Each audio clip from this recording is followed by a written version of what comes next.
Hello, dear students. Welcome to the next lecture of our physics lecture series. हमारा chapter चालू है units and dimensions, units and measurement, और आज है उसका fourth lecture.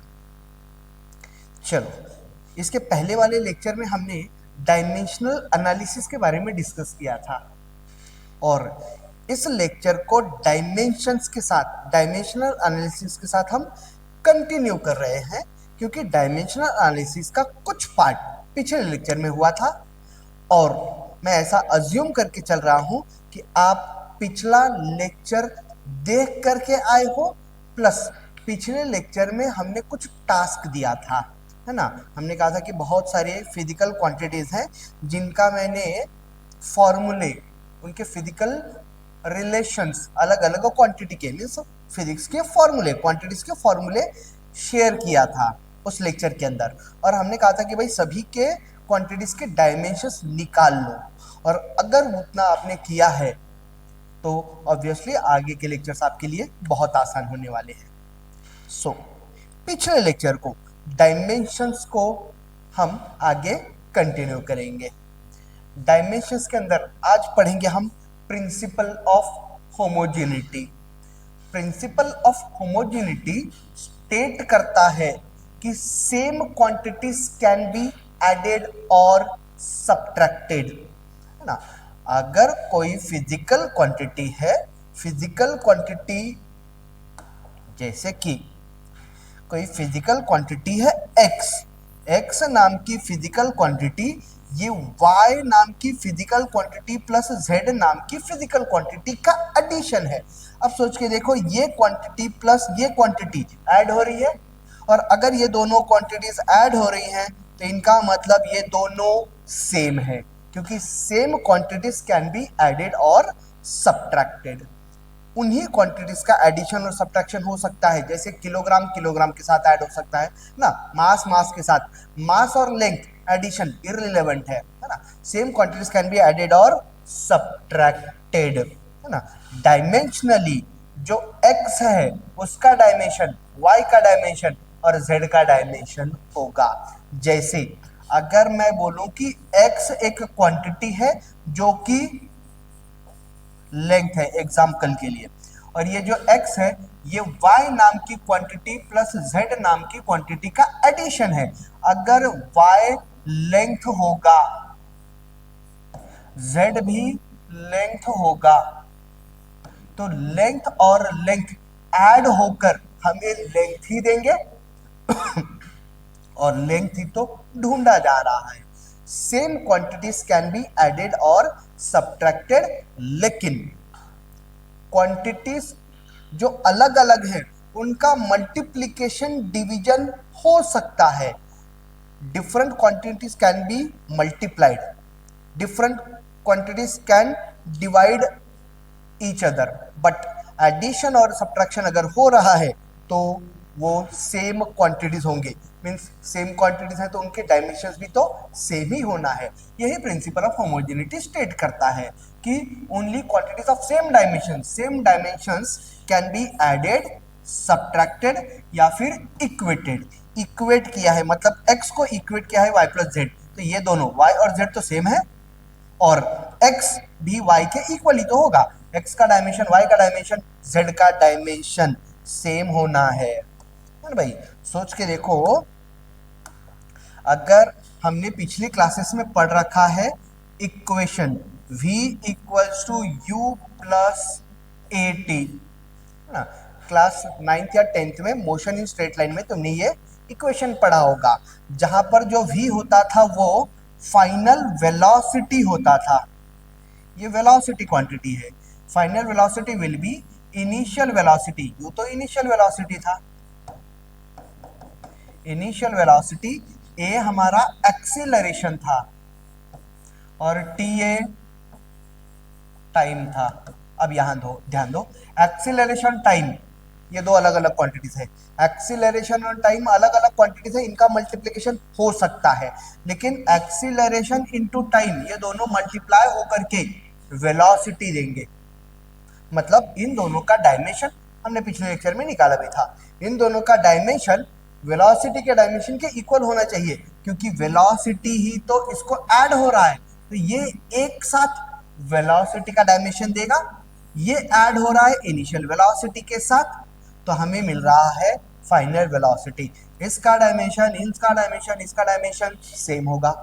In short, left hand side में left किसी equation का, मान लो ये इक्वेशन है, इस इक्वेशन में ये जो लेफ्ट हैंड साइड का पार्ट है इसका dimension should be equal to right hand side के पार्ट के डायमेंशन के, इसके डायमेंशन के इक्वल होना चाहिए। और इन दोनों का डायमेंशन तो सेम होना है, इसका डायमेंशन सेम होगा। यही है प्रिंसिपल ऑफ होमोजेनिटी। ओके, आगे बढ़ते हैं। अब डायमेंशनल एनालिसिस तो हमने पढ़ा कि भाई अगर क्वांटिटी एक सिस्टम ऑफ यूनिट से दूसरे सिस्टम ऑफ यूनिट में चेंज हो रहा है तो क्वांटिटी, फिजिकल क्वांटिटी तो चेंज नहीं होगा, है ना, उसका क्वांटिटी चेंज नहीं होगा, उसका यूनिट चेंज हो रहा है और मैग्नीट्यूड चेंज होगा। अब इस डायमेंशनल एनालिसिस का हमें करना क्या है, तो इसके कुछ यूजेस हैं। डायमेंशनल एनालिसिस का पहला use, to check the correctness of a given equation. कोई अगर इक्वेशन दे रखा है, फिजिक्स में बहुत सारे फॉर्मूले होते हैं, कोई फिजिक्स का फॉर्मूला है तो उसका करेक्टनेस हमें चेक करना है। करेक्टनेस कैसा, कि वो सही है कि नहीं, लेकिन डायमेंशनली, डायमेंशनल करेक्टनेस, कि वो डायमेंशनली सही है कि नहीं, जिसके लिए principal of homogeneity he use होगा, जो हमने अभी पढ़ा था। तो ये पहला यूज होगा, इनको हम डिटेल में एक एक करके डिस्कस करेंगे। To convert one system of unit into another system, किसी क्वांटिटी को एक सिस्टम से दूसरे सिस्टम में कन्वर्ट करने के लिए भी हम यूनिट डायमेंशनल एनालिसिस को यूज कर सकते हैं। और तीसरा यूज होगा कि to derive the equation showing relation between different physical quantities.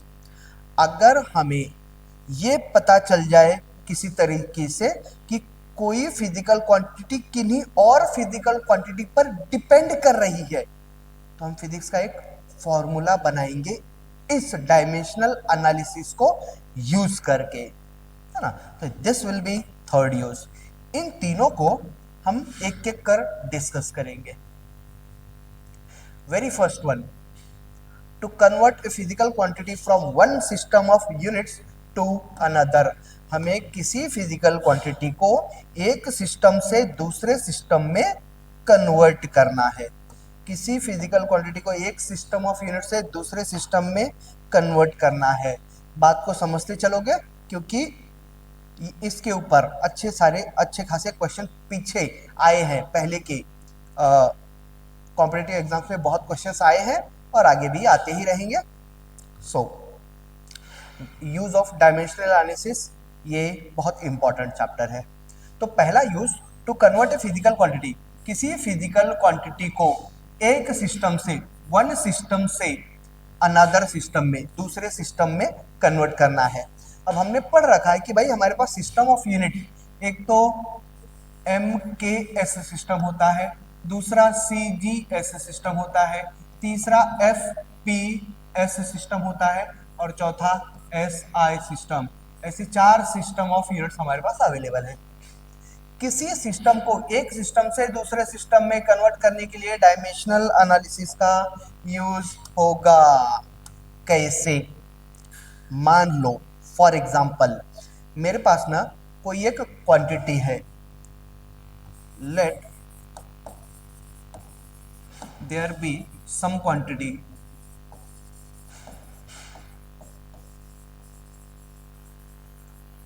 और उस क्वांटिटी का नाम दे रहा हूं मैं Q। कोई एक क्वांटिटी है Q। अब ये जो Q क्वांटिटी है, कोई फिजिकल क्वांटिटी तो होगी, इस फिजिकल क्वांटिटी का कुछ डायमेंशन होगा एंड इट्स डायमेंशन B, और उसका dimension M to the power alpha, क्योंकि एक्चुअल में हमने तो वेरिएबल लिया है भाई, ये क्वांटिटी कौन सी हमें पता नहीं, तो उसके डायमेंशन क्या है ये भी हमको पता नहीं, मैं एक जनरल टर्म ले रहा हूँ कि हमारे पास कोई एक फिजिकल क्वांटिटी है Q, जिसका डायमेंशन है m to the power alpha, l to the power beta and t to the power gamma. ये है Q का डायमेंशन और इसका यूनिट एंड इट्स यूनिट किसका, Q का, एंड इट्स यूनिट इन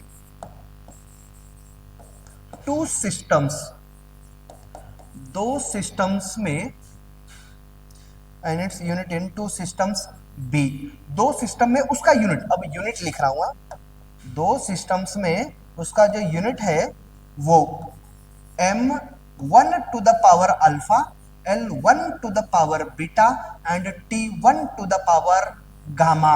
ये डायमेंशन है, ये यूनिट है, यूनिट की बात कर रहा हूं मैं। Q का डायमेंशन ये है, Q का एक सिस्टम में यूनिट ये है, and m2 to the power alpha, l2 to the power beta and t2 to the power gamma. ये और ये यूनिट है, कोई एक फिजिकल क्वांटिटी है Q जिसका डायमेंशन है और उसके दो सिस्टम में यूनिट्स ये है और ये है। पहले सिस्टम में मैंने सफिक्स नीचे चरणों में जो बिठा रखा है वन, सफिक्स जो यूज किया है वो वन यूज किया है, और दूसरे सिस्टम में जो सफिक्स है वो टू यूज किया है। तो हमें एक बात पता है, अरे सॉरी, मैं देखता हूं अगर वो मिल गया तो, हाँ, अब हमें एक बात पता है कि as system changes, as system changes the quantity does not change, system change होगा लेकिन क्वांटिटी चेंज नहीं होती है, ये बात हमने पढ़ रखा है। That is quantity equals to n1 u1 equals to n2 u2, ये पढ़ा है ना भाई, n1 equals to n1 u1 number into unit equals to n2 into unit, number into unit, ये हमने पिछले लेक्चर्स में पढ़ रखा है। दैट इज n1, पहले सिस्टम में हमने बोला है कि उसका जो यूनिट है वो m1 to the power alpha, l1 to the power beta and t1 to the power gamma है, ये लिख लिया, equals to n2 into second u2, second system में उसका unit m2 to the power alpha, l2 to the power beta and t2 to the power gamma ही तो है।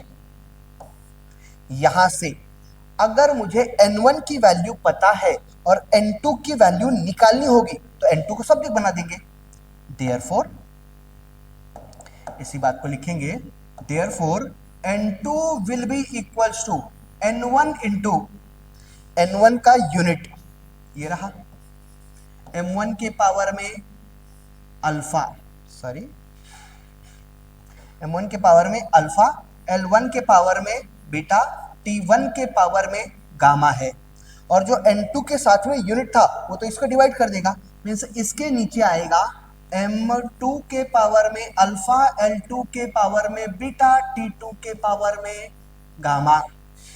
Therefore finally जो n2 होगा वो n1 इंटू, अब यहां ध्यान दो, m1 का पावर भी अल्फा है, m2 का पावर भी अल्फा है, तो m1 अपॉन m2 के पावर में अल्फा लिख सकता हूं मैं, दोनों का पावर सेम है। ऐसे ही L1 के पावर में बीटा है, L2 के पावर में बीटा है, तो L1 अपॉन L2 के पावर में बीटा हो सकता है ना, and finally T1 upon T2 के पावर में गामा हो सकता है ना भाई। तो इस हिसाब से जो N2 होगा उसकी वैल्यू निकाली जा सकती है, ये यहां से, है ना। क्या किया हमने, एक सिस्टम से दूसरे सिस्टम में कन्वर्ट किया। कैसे किया, पहले सिस्टम में उसका यूनिट लिखा, दूसरे सिस्टम में उसको यूनिट लिखा, और फिर या तो N1 या तो N2 मीन्स नंबर को हमने सब्जेक्ट बनाया। एग्जांपल लेकर के देखेंगे, है ना। चलो इसको करके देखेंगे। हमें कन्वर्ट करना है 1 जूल इनटू ऑर्ग। अगर आपको याद होगा तो ये जो जूल है ये एनर्जी का यूनिट है, ऑर्ग भी एनर्जी का यूनिट है, ये SI यूनिट है और ये CGS यूनिट है। मेरे ख्याल से सेकंड लेक्चर में हमने रिलेशन निकाला था कि जो 1 जूल होता है, 1 joule equals to 10 to the power 7 erg. एक सिस्टम से दूसरे सिस्टम में कन्वर्ट किया था, लेकिन वहां पर हमने डायमेंशनल एनालिसिस का मेथड नहीं यूज किया था। वो तो जनरली जैसे हम जनरल सॉल्व करके रिलेशन डेवलप करते हैं वैसे हमने रिलेशन बनाया था, है ना। दो बातें मैंने बोला था कि याद रखोगे, न्यूटन और डायन इनके बीच का रिलेशन। न्यूटन फोर्स का यूनिट है और डायन ये फोर्स का यूनिट इन CGS सिस्टम है। 1 newton equals to 10 to the power 5 dyne and 1 joule energy का unit equals to 10 to the power 7 erg energy का यूनिट इन CGS। तो अब हमें कन्वर्ट करना है 1 जूल को ऑर्ग में, लेकिन अब इस बार कैसे करना है? बाय डायमेंशनल एनालिसिस की मेथड से, है ना भाई। तो हम लोग चलो मान लेते हैं कि हमारे पास दो सिस्टम है। एक तो हमें ये दे रखा है 1 जूल और दूसरा वाला जो है वो ऑर्ग। 1 जूल मतलब कितना अर्ग, यही तो निकालना है ना। अब देखो भाई, हमारे पास ये जो 1 जूल है ये तो ऐसा सिस्टम है, और जो अर्ग है वो CGS सिस्टम है। तो हमें पता है कि ये एनर्जी है और एनर्जी का डायमेंशन ऑफ एनर्जी, यही ना क्वांटिटी, इसका डायमेंशन देखो। जो मैंने m to the power alpha, l to the power beta and t to the power gamma लिखा था वो है ये डायमेंशन ऑफ एनर्जी। इसका डायमेंशन क्या है? इसका डायमेंशन है m to the power 1, l to the power 2, t to the power -2, है ना। और हमें एक बात और पता है कि भाई N1 U1 ये N2 U2 के इक्वल होना है। मैं यहां लिख ले रहा हूं as N1 U1 equals to N2 U2। अब ध्यान से देखो, यहां पर ऐसा यूनिट फर्स्ट सिस्टम में जो यूनिट होगा, unit in first system, unit in SI system, first system में हमने बोला था कि M1 होगा। M1 के पावर में अल्फा, लेकिन यहां पर अल्फा की वैल्यू 1 है तो M1 के पावर में 1 कितना है? SI सिस्टम में M मतलब मास होता है, mass is 1 kilograms. Second one L length, L1, L के पावर में 2 है, तो यहां पर बीटा की वैल्यू जो हमने पीछे बीटा लिखा था उसकी वैल्यू 2 आ गई। And it is equals to length किस में होगा? मीटर में, 1 मीटर ही तो होगा।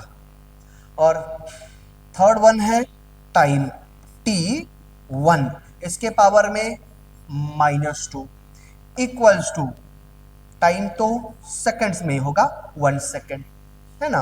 और लगे हाथ N1 की वैल्यू 1 जूल ही तो है, क्या यही N1 है? तो N1 विल बी 1, नंबर तो 1 है। ऐसे ही सेकंड सिस्टम में unit in CGS that is second system, दूसरा वाला सिस्टम है ये। इसके अंदर जो M2 होगा, क्योंकि ये सेकंड सिस्टम है, M2 के पावर में तो 1 ही अल्फा, और ये किस में होगा? ग्राम्स में। तो ये 1 ग्राम्स लिख दो, है ना, ग्राम लिखो या 1 ग्राम एक ही चीज। ऐसे ही L2, L के पावर में 2 है तो इसका पावर जो बीटा था उसकी जगह पर 2 आया, इक्वल्स टू भाई लेंथ ये सेंटीमीटर में, CGS में सेंटीमीटर में तो होगा 1 सेंटीमीटर। और ऐसे ही टाइम T2 के पावर में -2 इक्वल्स टू, ये तो सेकंड ही होने वाला है, 1 सेकंड। और जो N2 है, N2 की वैल्यू तो पता नहीं, राइट। बाकी फिर से यही रिलेशन यूज कर देंगे जैसा कि यहां सॉल्व कर रहा हूं, as N1 U1 equals to N2 U2। तो उस हिसाब से N1 की वैल्यू 1 जूल, U1 तो यही है ना भाई, U1 ये वाला, M1 के पावर में 1, L1 के पावर में 2, T1 के पावर में -2 इक्वल्स टू U2। अब ये जो U2 है, U2 ये रहा, N2 की वैल्यू तो हमें पता नहीं, ये N2 को साइड में रख देंगे, और U2 ये हो गया यूनिट, M2 के पावर में 1, L2 के पावर में 2, T2 के पावर में -2। Alpha beta gamma, alpha beta gamma पिछले जब हमने उसको समझा था उस हिसाब से अल्फा बीटा गामा चेंज नहीं होगा भाई, system M1 L1 T1 2 2 2 second system में। N2 को सब्जेक्ट बनाना है, therefore N2 will be equals to, अब मैं डायरेक्ट लिख रहा हूं भाई, M1 के नीचे M2 आएगा, तो M1 अपॉन में M2 दोनों का पावर 1 है, इसके पावर में 1 लिख दो। और यहां पर सॉरी, ये यहां पर मुझसे 1 रह गया है, N1 की वैल्यू लिखना रह गया, तो हाँ भाई, जो N2 होगा that is equals to N1 into M1 by M2 के पावर में 1। दूसरा वाला L1 अपॉन L2, L1 के नीचे L2 इसके नीचे आ जाएगा, L1 अपॉन L2, L1 का भी पावर 2 है, L2 का भी पावर 2 है, तो इसके पावर में 2 आ जाएगा। और फिर T1 T2, T2 to the power -2, यहाँ इसको डिवाइड करेंगे ना, N2 का सब्जेक्ट बना है, ये पूरा उठ करके इसके नीचे आया है ना, तो T1 अपॉन में T2 के पावर में -2 ही तो आएगा। अब वैल्यूज पुट कर देंगे, देखो 1 N1 की वैल्यू कितनी थी भाई 1, तो ये वैल्यू पुट करेंगे यहाँ पर 1। M1 की वैल्यू कितनी थी 1 kg, तो M1 इज 1 kg अपॉन में M2 इज 1 ग्राम, इनके पावर में 1। ऐसे ही L1 कितना है 1 मीटर, तो ये 1 मीटर अपॉन में L2 की वैल्यू 1 सेंटीमीटर, और इन दोनों के पावर में 2 है, तो ये 2 लिख दिया। और ऐसे ही टाइम T1 क्या है भाई, T1 ये 1 सेकेंड है, पुट कर देंगे उसकी value, T1 1 second, T2 1 second, इसके पावर में -2 है।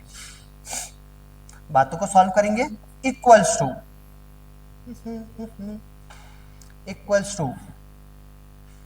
इसको मैं दूसरे पेज पे सॉल्व कर रहा हूं।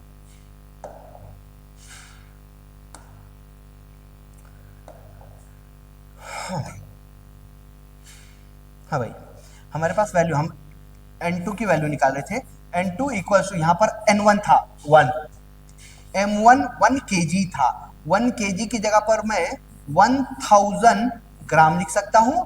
नीचे M2 था, M2 की जगह पर 1 ग्राम ही, उसको वैसे ही रखा, और इसके पावर में 1 था। ऐसे ही यहां पर लेंथ था, लेंथ वॉज 1 मीटर, 1 मीटर को 100 सेंटीमीटर लिख सकता हूं।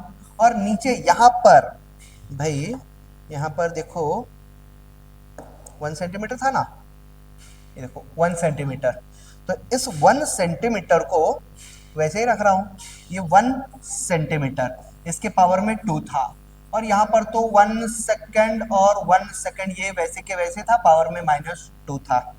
इसको सिंप्लीफाई कर दोगे, ग्राम्स कैंसल, 1 इंटू ये 1000 के पावर में 1 है, तो ये 1000 के पावर में 1 लिख सकता हूं, इंटू सेंटीमीटर कैंसल, 100 के पावर में 2 है, 100 के पावर में 2, और यहां पर सेकंड कैंसल, यहां पर 1 के पावर में, यहां तो 1 ही बचा ना, 1 के पावर में -2 आया। अब ध्यान से देखो, इक्वल्स टू ये जो 1000 है, इसको मैं 10 टू द पावर 3 लिख सकता हूँ, 1 तो नहीं लिखा तो भी चल जाएगा, 10 टू द पावर 3 के पावर में 1 है, इंटू ये जो 100 है, इसको मैं 10 टू द पावर 2 लिख सकता हूँ, और इसके पावर में 2 है, 100 को 10 टू द पावर 2, इसके पावर में 2, into 10 to the power 10 to the power नहीं,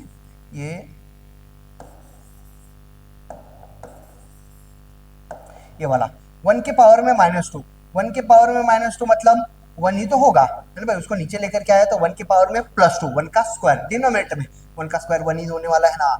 ये हो जाएगा 10 to the power 3 into 10 to the power 2 का पावर 2 है तो पावर का पावर तो मल्टीप्लाई हो जाएंगे, तो 10 का पावर 4 हो जाएगा। अब जो n2 होगा बेस सेम है तो पावर ऐड हो जाएंगे, 10 के पावर में 3 + 4 7, तो देखो n2 की वैल्यू निकल के आई ना 10 टू द पावर 7।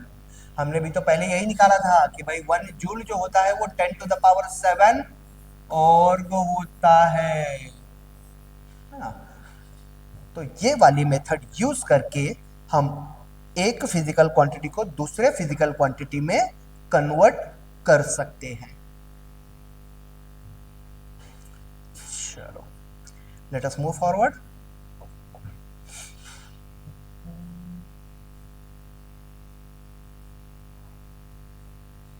दूसरा, to check the correctness of a given physical equation, dimension analysis का सेकंड यूज। किसी फिजिकल इक्वेशन की करेक्टनेस वो कितना सही है ये भी चेक किया जा सकता है। कैसे? Bye using principle of homogeneity. भाई देख लेते हैं ये कैसे यूज करेंगे हम।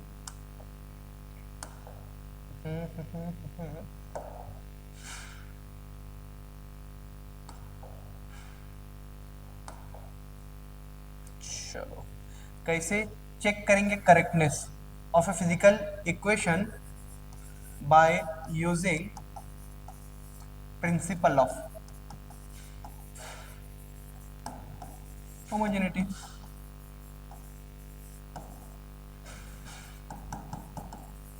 जो कि स्टेट करता था same quantities can be added और सब्ट्रैक्टेड, सेम क्वांटिटीज का ही एडिशन और सब्ट्रैक्शन होगा। इवन अगर कुछ इक्वेट हुआ है तो वो भी सेम क्वांटिटी होगी। कैसे चेक करोगे?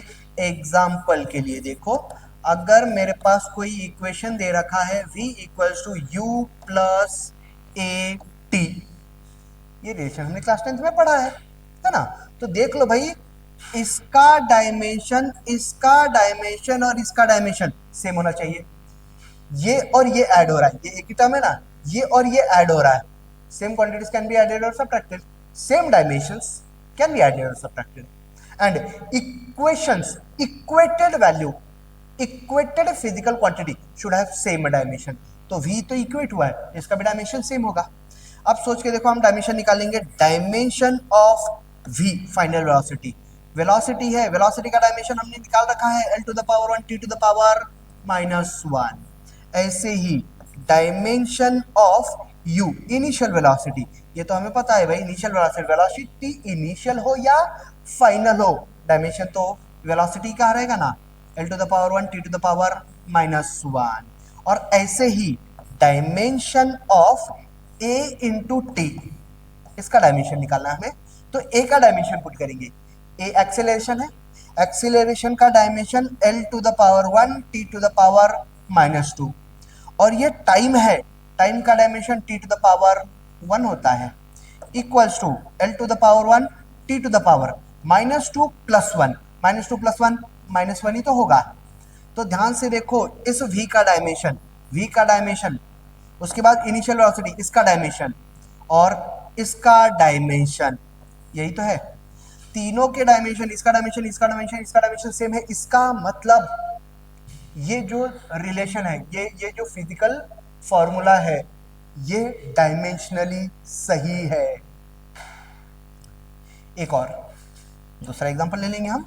मान लो हमने क्लास 10th में ये रिलेशन भी तो पढ़ा है, S = ut + ½ at का स्क्वायर, जहां पर S इज डिस्प्लेसमेंट, ये डिस्प्लेसमेंट होता था, initial velocity into time, acceleration into time का स्क्वायर। इन तीनों का डायमेंशन निकालेंगे। S का डायमेंशन डिस्प्लेसमेंट मतलब लेंथ है l to the power 1, u into T, इसका डायमेंशन, u का डायमेंशन पुट करेंगे l to the power 1 t to the power -1, और टाइम का डायमेंशन ये लिया, टी टू द पावर 1। तो भाई टी टू द पावर 1 और टी टू द पावर -1 हो जाएगा कैंसर, बचेगा सिर्फ एल टू द पावर 1। लो मिल गया, इस टर्म का dimension L to the power 1। इसका डायमेंशन और इसका डायमेंशन सेम मिला, इसको भी चेक कर लेंगे। ये तो नंबर है, नंबर का डायमेंशन नहीं होता है। डायमेंशनलेस क्वांटिटी हमने पिछले लेक्चर में पढ़ा था। इसका डायमेंशन देखेंगे, एक्सेलेरेशन का dimension L to the power 1 T to the power -2। ये टाइम का स्क्वायर है, मतलब टाइम 2 बार, तो टी टू द पावर 2 ही तो होगा। T to the power 2 T to the power -2 हो जाएगा cancel, L to the power 1। इसका डायमेंशन देखो, ये और इसका डायमेंशन ये एक टर्म, ये एक टर्म और ये तीसरा टर्म, तीनों का डायमेंशन सेम है। इसका मतलब ये डायमेंशनली सही है। The equation is dimensionally correct. तो हम डायमेंशनल एनालिसिस का दूसरा यूज करके डायमेंशनल किसी फिजिकल इक्वेशन को चेक कर सकते हैं। और तीसरा यूज होगा to derive a relationship between different physical quantities. अगर किसी तरीके से ऑब्जर्वेशन से हमें यह पता चल जाए कि कोई क्वांटिटी किन क्वांटिटीज के ऊपर डिपेंड कर रही है, तो हम शायद फिजिक्स का कुछ हद तक फॉर्मूला बना देंगे। कैसे, पहले तो समझ के लोगे। अगर कोई फिजिकल क्वांटिटी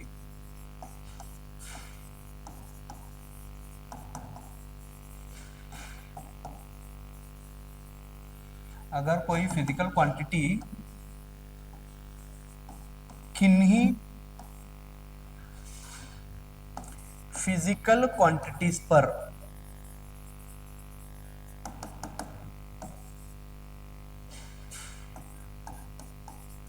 डिपेंड कर रही है,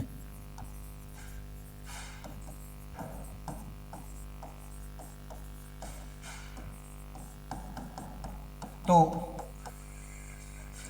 उनके बीच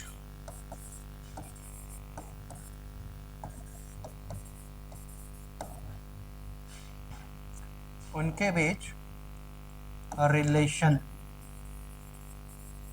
मीन्स फिजिक्स का फॉर्मूला, कुछ हद तक, पूरी तरीके से नहीं, फिजिक्स का फॉर्मूला बनाया जा सकता है।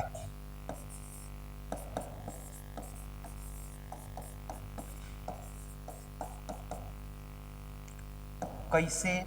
मान लो मेरे पास कोई एक फिजिकल क्वांटिटी है Q, जो डिपेंड कर रहा है किसी दूसरे फिजिकल क्वांटिटी पर A पर, किसी दूसरे फिजिकल क्वांटिटी B पर और C पर। Q नाम की फिजिकल क्वांटिटी A, B और C पर डिपेंड कर रही है। कैसे डिपेंड कर रही है नहीं पता, तो हमने बोला कि जो Q है वो A, B और C पर डिपेंड कर रही है, प्रोपोर्शनल है। A, B और C directly proportional to its square, cube root, square root, inversely proportional, कोई आइडिया नहीं है, हमें सिर्फ इतना पता चला कि Q इन पर डिपेंड कर रहा है। तो हमने बोला इस पर डिपेंड कर रहा है, तो इनके जिन पर डिपेंड कर रहा है उनको कुछ पावर्स दे देंगे हम, x, y, z। A का पावर x दिया, B का पावर y दिया, C का पावर z दिया। और अब इन क्वांटिटीज के, क्योंकि ये quantity Q, A, B, C ये सभी क्वांटिटीज तो हमें पता है, तो इन क्वांटिटीज के डायमेंशंस पुट करके x, y और z की वैल्यू निकालेंगे। पहले तो प्रोपोर्शनलिटी की साइन हटा रहा हूं, Q प्रोपोर्शनलिटी की साइन हटाया तो यहां पर एक कांस्टेंट इंट्रोड्यूस करेंगे, constant of proportionality, dimensional constant बोल दो। A के पावर में x, B के पावर में y, C के पावर में z। यहां से इसको इक्वेशन नंबर 1 बोल रहा हूं।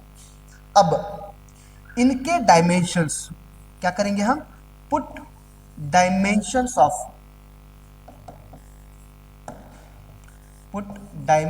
Of Q, A, B and C and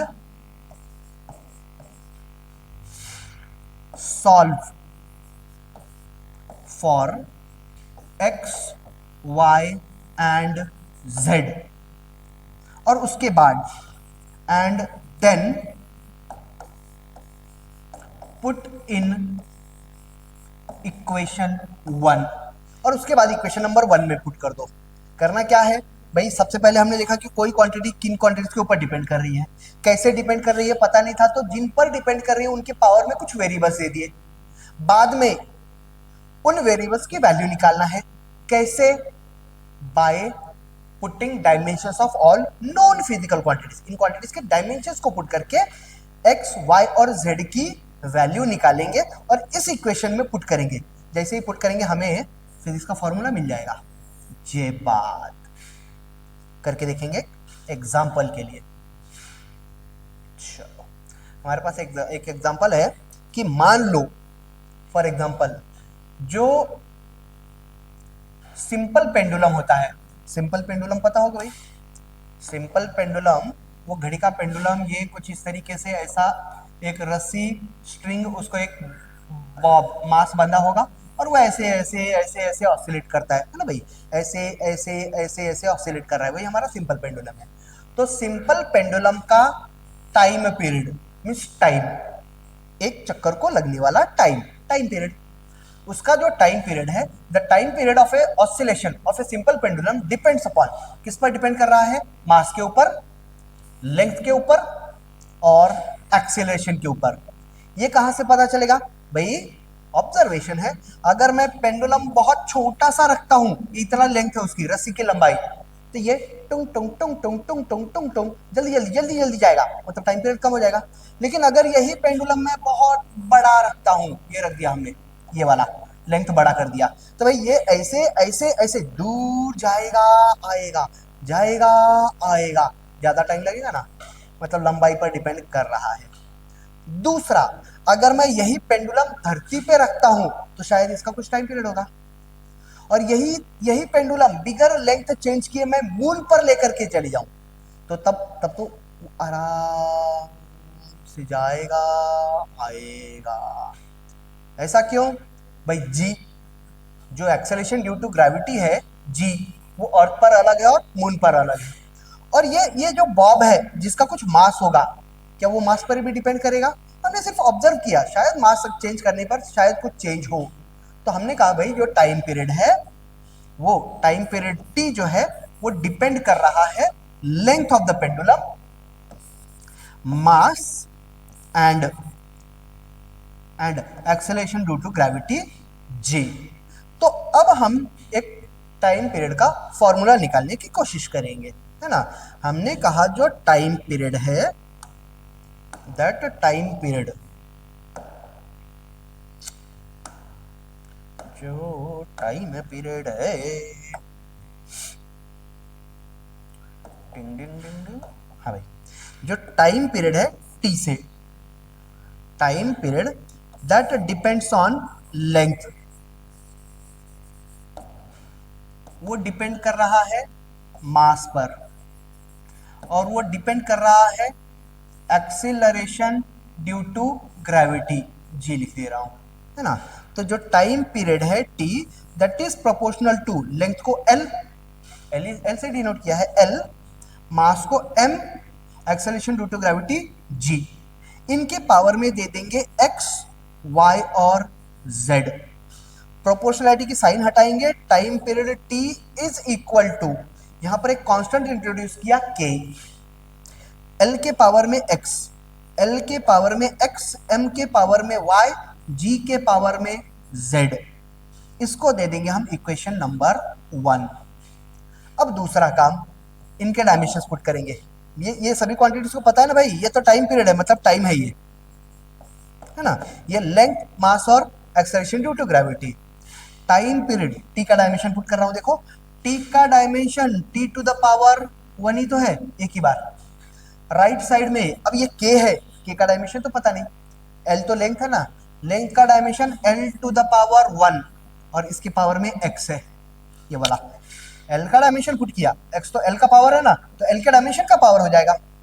वैसे ही मास, मास का dimension M to the power M, M to the power 1, और यहां पर m के पावर में y है, तो मास का डायमेंशन पुट किया और इसके डायमेंशन के पावर में y चला जाएगा।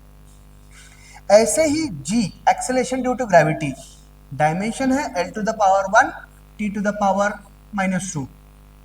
g का डायमेंशन पुट किया, g के पावर में z है तो g के डायमेंशन के पावर में भी z जाएगा। अच्छा, यहां पर लेफ्ट साइड में t to the power 1, right side में l के पावर में 1 इंटू एक्स, पावर l का पावर 1 और इस पूरे का पावर x, तो पावर का पावर मल्टीप्लाई हो जाएगा 1 इंटू एक्स एक्स। ऐसे ही m के पावर में 1 इंटू वाई वाई, ऐसे ही l के पावर में 1 इंटू जेड जेड, t के पावर में t to the power -2 into z -2 z ही तो होगा। अभी ध्यान से देखो, लेफ्ट साइड में t टू द पावर 1 है, राइट साइड में l l दो बार है, बेस सेम होंगे तो पावर ऐड हो जाएंगे। l के पावर में x प्लस y, m के पावर में y और t के पावर में -2z, m वाला टर्म और t वाला टर्म ऐसे ही लिख दिया। अभी हम इसको नेक्स्ट पेज पे ले लेंगे। हमें लेफ्ट साइड में मिला था t के पावर में 1, t के पावर में 1 इक्वल्स टू, राइट साइड में मिला था l के पावर में x plus y, l m के पावर में y और t के पावर में -2z, यही था ना भाई, t के पावर में -2z, m के पावर में y, l के पावर में x प्लस वाई। अभी ध्यान दो, यहां पर लेफ्ट के साइड में मास और लेंथ वाला टर्म एब्सेंट है, लेकिन फिर भी मैं उसको डालना चाहता हूं, जबरदस्ती से इंट्रोड्यूस करना चाहता हूं, तो यहां पर पुट कर रहा हूं मैं m के पावर में 0 और l के पावर में 0, क्योंकि एनीथिंग रेज टू 0 इज 1। अब इसको देखो भाई, ये लेफ्ट हैंड साइड है और ये राइट हैंड साइड है, और ये वाला पार्ट यहां इक्वेट हुआ है, मतलब इतना पार्ट इस पार्ट के इक्वल है, और अगर ये इक्वल है तो मास वाला टर्म मास के इक्वल होगा, लेंथ वाला टर्म लेंथ के इक्वल होगा और टाइम वाला टर्म टाइम के इक्वल होगा। मतलब हम बोल सकते हैं कि m के पावर में जो 0 है वो m के पावर में y के इक्वल है। ऐसे ही l के पावर में जो 0 है लेंथ वाला टर्म, वो लेंथ के इक्वल होगा, l के पावर में x प्लस वाई के इक्वल है, और तीसरा वाला t के पावर में जो 1 है वो t के पावर में -2z के इक्वल होगा ना। अब फिर से ये वाला टर्म इसके इक्वल है, बेस सेम है तो पावर भी सेम होंगे, मतलब यहां से मिलता है y की वैल्यू 0 होगी, यहां पर मिलता है सेम, बेस सेम है तो पावर भी सेम होना चाहिए, मतलब x प्लस वाई की वैल्यू 0 के इक्वल होना चाहिए। इस y की वैल्यू 0 पुट किया तो x की वैल्यू x की वैल्यू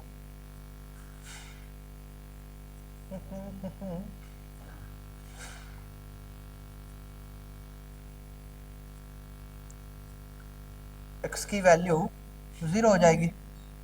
और तीसरा, यहां पर t के पावर में 1 है, इसको सब्स्टिट्यूट किया तो एक ही सेकेंड है, मुझसे कुछ गड़बड़ हुई है, x plus y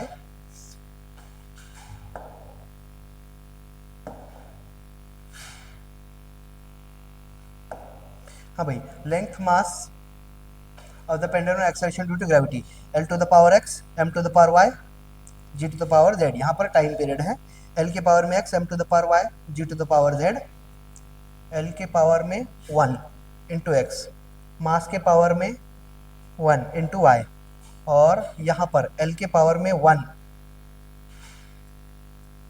l x plus z है, ये सॉरी ये x प्लस z है, मेरी मिस्टेक है, ये l के पावर में x प्लस z, m के पावर में y और t के पावर में -2z है, ये गलत हुआ था मुझसे, सो इसको करेक्शन कर लेंगे।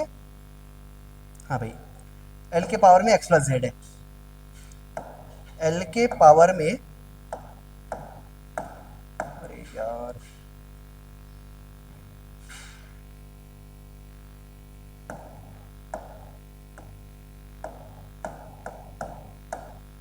हाँ भाई, मैं फिर से कर देता हूँ इसको।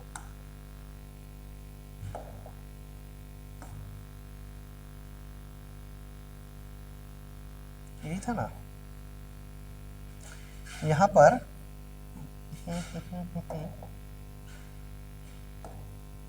यहाँ पर हमें t के पावर में 1 मिला था, m के पावर में 0 और l के पावर में 0 था। यहाँ पर l के पावर में x प्लस z था, m के पावर में y था और t के पावर में -2z था। फिर से एक बार, मास वाला मास के इक्वल रहेगा, लेंथ वाला लेंथ के इक्वल रहेगा, t वाला t के इक्वल रहेगा। तो हमें रिलेशन मिलेगा m टू द पावर 0 जो है वो m to the power y के इक्वल होगा। ऐसे ही l का पावर जो 0 है वो l के पावर में x प्लस z के इक्वल रहेगा। और थर्ड वन t के पावर में जो 1 है वो t के पावर में -2z के इक्वल रहेगा। अब इसको सिंप्लीफाई कर दो, बेस सेम है तो पावर सेम होगा, मतलब y की वैल्यू 0 ले मिल गया। इसके बाद यहाँ पर x प्लस z की वैल्यू 0, यहाँ से बेस सेम है तो पावर भी सेम होंगे। यहाँ से -2z की वैल्यू 1 के इक्वल होगी, मतलब z की वैल्यू -1/2 के इक्वल होगी। जे बात। अब z की वैल्यू -1/2 की वैल्यू यहाँ पुट करेंगे यहाँ पर, तो x -1/2 इक्वल्स टू 0, तो x की वैल्यू 1/2 तो होगी, है ना। अब इक्वेशन नंबर 1 देखो, इक्वेशन नंबर 1 यही था क्या, जो लेंथ है l, that sorry time period. Equation number 1, जो टाइम पीरियड था t, that will be equals to, time period equals to, यहां पर k था एक कांस्टेंट, और उसके बाद l, उसके बाद l के पावर में हमें l के पावर में x, m के पावर में y, g के पावर में z, l के पावर में x, m के पावर में y और g के पावर में z था।